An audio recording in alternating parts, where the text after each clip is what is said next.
फिर हम देखते हैं डल्कामारा को। डल्कामारा का कॉमन नेम है बिटर स्वीट, फैमिली इसके सोलेनिएसी। फर्स्ट पॉइंट है अडेप्टेड है ये to the persons of phlegmatic scrofulous constitution, restless, irritable. ऐसे पर्सन जो फ्लैग्मेटिक स्क्रॉफलेस कॉन्स्टिट्यूशन के हैं, फ्लैग्मेटिक इन्हों कफ से रिलेटेड है, स्क्रॉफलेस मतलब कि जो बेसिकली जिनका ग्लैंड से रिलेटेड प्रॉब्लम है, रेस्टलेस है, इरिटेबल है, तो उसमें हम देंगे डल्कामारा। डल्कामारा और स्टॉक्स दोनों ही रेस्टलेस मतलब हम कह सकते हैं। फिर दूसरा पॉइंट है काइट्रल रूमेटिज्म और स्किन इन्फेक्शंस ब्रॉट ऑन और aggravated by exposure to cold, damp, rainy weather और sudden changes in hot weather, bryonia. Dulcamara में क्या है, काइट्रल रूमेटिज्म है। काइट्रल मतलब कि म्यूकस से रिलेटेड रूमेटिज्म है, ठीक है। और मतलब म्यूकस से रिलेटेड नहीं, आई मीन टू से गलत बोल दिया मैंने, मेरे कहने का मतलब है रूमेटिज्म है साथ में म्यूकस मेम्ब्रेन भी अफेक्टेड है, तो उसको बोलते हैं काइट्रल रूमेटिज्म। या फिर स्किन इन्फेक्शन अगर है तो उसमें डल्कामारा सोचेंगे। ब्रॉट ऑन और aggravated by exposure to cold, damp, rainy weather, जो कोल्ड, डैम्प, रेनी वेदर में एक्सपोजर की वजह से हुआ है या उससे एग्रेवेशन की वजह से हुआ है, तो उसमें डल्कामारा देंगे। और sudden changes in hot weather, या फिर हॉट वेदर में सडन चेंजेस की वजह से कोई दिक्कत आ रहा है, तो उसमें डल्कामारा एंड ब्रायनिया देंगे। फिर है increase secretion of mucous membrane, अगर म्यूकस मेम्ब्रेन के सिक्रेशन इंक्रीज हो रहे हैं, perspiration being suppressed from cold, जो स्वेटिंग है, जिसका पर्सपिरेशन है वो कोल्ड से सप्रेस हो रहा है, तो उसमें हम डल्कामारा देंगे। फिर है पेशेंट्स लिविंग और working in or damp cold basement और in a milk dairy, aran, arsenic, nat sulph. और इसमें एक चीज़ और भी थी, आई गेस इसमें वो था एंटीमोनियम टार्ट करके कुछ था। हाँ, तो इसका मतलब ये है कि पेशेंट जो कि उसमें काम कर रहे हैं, किसमें, डैम्प कोल्ड बेसमेंट में, तहखाने में, ठीक है, और मिल्क डेयरी में, क्योंकि मिल्क डेयरी भी डैम्पनेस होता है वहाँ पे मिल्क डेयरी में भी, तो उस कंडीशन में डल्कामारा दे सकते हैं। अपार्ट फ्रॉम दिस हम इसमें ARN करके मेडिसिन है, ARAN, I don't know its full form, arsenic दे सकते हैं, नेट सेल्फ दे सकते हैं। और हमारे पास एक और रेमेडी है एंटीमोनियम टार्ट, वो उसमें भी डैम्पनेस से दिक्कत होता है क्योंकि वो हाइड्रोजनेट कॉन्स्टिट्यूशन का होता है, तो उसमें भी हम दे सकते हैं, ठीक है। तो एंटीमोनियम फ्लूइड जो था वो रेस्टॉक्स से मैच कर रहा था फ्रॉम द पॉइंट कि उसको स्विमिंग से, लेग्स में कोल्ड बाथिंग वगैरह से दिक्कत है, ओवर हीटिंग से दिक्कत है, ओवर हीटिंग में बैठ होकर उससे दिक्कत है, और यहाँ पे एंटीमोनियम टार्ट से मैच कर रहा है ये हमारा डल्कामारा, क्योंकि इसमें हाइड्रोजन कॉन्स्टिट्यूशन है, just like nat sulph and arsenic and aran का रेमेडी है। फिर है mental confusion, can not find the right word for anything.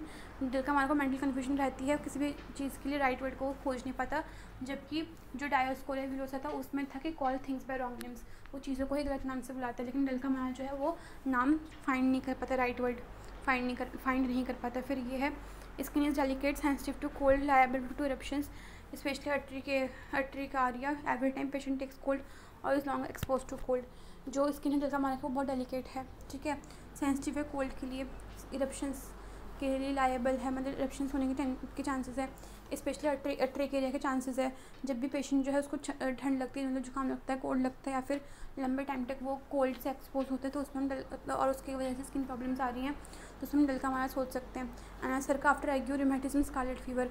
एनासर का मतलब कि जनरलाइज्ड इडीमा है उसको, मतलब होल बॉडी इडीमा है आफ्टर एक्यू मतलब फीवर के बाद, रिमेटिज्म से एंड स्कारलेट फीवर के दौरान, तो डल्कामारा देंगे हम। ड्रॉप्सी में ये है after suppress sweat, suppress eruptions, exposure to cold. अगर ड्रॉप्सी हो रहा है स्वेट सप्रेस करने के बाद, इरप्शन सप्रेस करने के बाद, ठीक है, या कोल्ड में एक्सपोजर की वजह से, तो उसमें हम डल्कामारा देंगे। फिर है डायरिया है from taking cold in damp places और during damp foggy weather, change from warm to cold weather, Bryonia.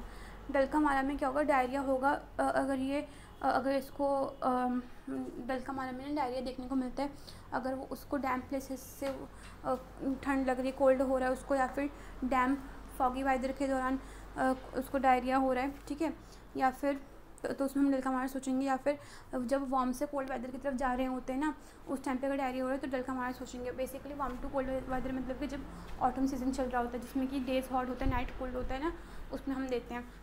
Similarly उसमें हम ब्रायनिया भी सोच सकते हैं जब वार्म टू कोल्ड वेदर की तरफ जा रहे होते हैं तब। फिर है catarrhal ischuria in grown up children with milky urine with wading with bare feet in cold water involuntary। मतलब कैटारल स्टूरिया मतलब कि म्यूकस का प्रोडक्शन ज़्यादा है, म्यूकस मेम्ब्रेन से रिलेटेड प्रॉब्लम है। स्टूरिया इसकी वजह से स्टूरिया है मतलब कि यूरिन का ऑब्स्ट्रक्शन हो रहा है, ठीक है, यूरिन जो है वो फ्लो नहीं हो पा रहा ड्यू टू ऑब्स्ट्रक्शन से बोलते हैं ischuria in grown up children. Grown up बच्चों में अगर देखने को मिल रहा है तो उसमें डलका मारा देंगे विद मिल्की यूरिन, और जिसमें यूरिन ऑब्वियसली म्यूकस प्रोडक्शन है तो यूरिन मिल्की दिखेगा। From wading with bare feet in cold water, जिसमें कि यूरिन का ऑब्स्ट्रक्शन बेसिकली ना स्टूरिया का जो एग्जैक्ट मीनिंग उसका मतलब है कि यूरिन का रिटेंशन रहना ड्यू टू द ऑब्स्ट्रक्शन, ठीक है। उसके बाद हम देखते हैं कि from wading with bare feet in cold water, ठंडे पानी में नंगे पाँव चलने से, ठीक है, इनवॉलेंट्री है अगर इसका ये सब स्टूरिया वगैरह तो हम उसमें डलका मारा देंगे।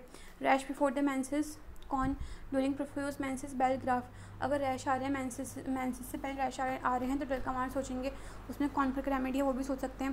During profuse menses bell graph, और अगर प्रोफ्यूज मेंसेस के दौरान उसको रैश है तो उसमें बेल और ग्राफ मेडिसिन सोच सकते हैं।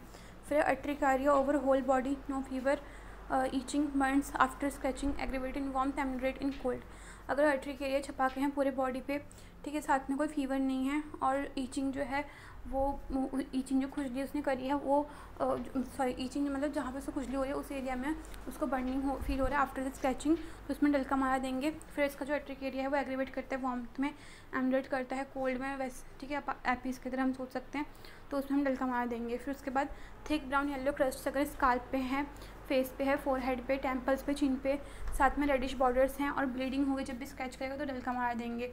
मतलब क्रस्ट मतलब पपड़ी, अगर थिक मोटी ब्राउन भूरी कलर की पीली कलर की ब्राउन येलो क्रस्ट है स्काल्प पे, फेस पे, फोरहेड मतलब स्काल्प मतलब खोपड़ी पे, फेस मतलब चेहरे पे, फोरहेड मतलब ये जो माथा बोलते हैं ना वहाँ पे, टेम्पल्स कान पट्टी पे, ठीक है, चिन पे है, साथ में रेडिश बॉर्डर है और ब्लीडिंग करेगा जब स्क्रैच होगा, होगा जब स्क्रैच करेगा तब डलका मार देंगे उसमें। फिर ये है warts fleshy large smooth on the face और back of hands and fingers thuja, warts अगर फ्लैशी है, लार्ज है, स्मूथ है और फेस पे है, back of hands and fingers पे हैं तो उसमें हम थूजा भी सोच सकते हैं, डलका मार भी सोच सकते हैं। अगर पाम्स ऑफ हैंड में है तो उसमें हमें रूटा सोचना है, बट अगर बैक ऑफ हैंड में है तो उसमें हम सोच सकते हैं डलका मारा है, थूजा है, ठीक है। और जो रेमेडीज़ के नाम बताना जरा, और एक है आपका नेट्राम्यूर करके और नेट कार्ब करके, ठीक है, नहीं नेट्राम्यूर और नेट कार्ब भी वही है पाम्स ऑफ हैंड्स में रूटा की तरह। तो इसको याद रखना कि अगर वर्ड्स हैं on the palms of hand तो उसमें 3 रेमेडी है, रूटा, नेट्राम्यूर, नेट्रम कार्ब, ठीक है, नेट्राम्यूर, नेट्रम कार्ब और रूटा, ये 3 रेमेडीज है अगर पाम्स ऑफ हैंड्स पे। और अगर बैक ऑफ हैंड्स में तो डलका मारा है और क्या होता है मैंने थूजा है, ठीक है। बैक ऑफ हैंड्स में कौन कौन सी मैंने बताइए, डलका मारा एंड थूजा। और अगर पाम्स ऑफ हैंड्स में वर्ड्स है तो उसमें है आपके पास रूटा है, नेट्राम्यूर है एंड नेट्रियम कार्ब है। और बैक ऑफ हैंड्स में डलका मारा एंड थूजा। रिलेशन इसका है complementary to baryta carb, kali sulph incompatible है विद एसिटिक एसिड, बेल्टिन lachesis should not be use before और आफ्टर, उससे पहले या बाद में यूज़ नहीं किया जाना चाहिए। फॉलोज वेल करता आफ्टर कैल्केरिया, ब्रायनिया, लाइकोपोडियम, रेस्टॉक, सीपिया। सिमिलर है ये टू मर्क्यूरियस इन टैलिज्म मतलब कि इंक्रीज सैलिवरी प्रोडक्शन में, ठीक है, ग्लैंडुलर स्वेलिंग्स में उसमें सिमिलर है, और ब्रोंकाइटिस में सिमिलर है, डायरिया के सिमिलर है, और डायरिया में सिमिलर है मर्क्यूरियस के, और ब्रोंकाइटिस में सिमिलर है मर्क्यूरियस के, ग्लैंडुलर स्वेलिंग्स में सिमिलर है मर्क्यूरियस के, ससेप्टिबिलिटी अगर है वेदर चेंजेस के लिए तो उसमें सिमिलर है मर्क्यूरियस के, नाइट पेन्स के सिमिलर है मर्क्यूरियस के, टू काली सल्फ, और काली सल्फ के सिमिलर है द केमिकल एनालॉग।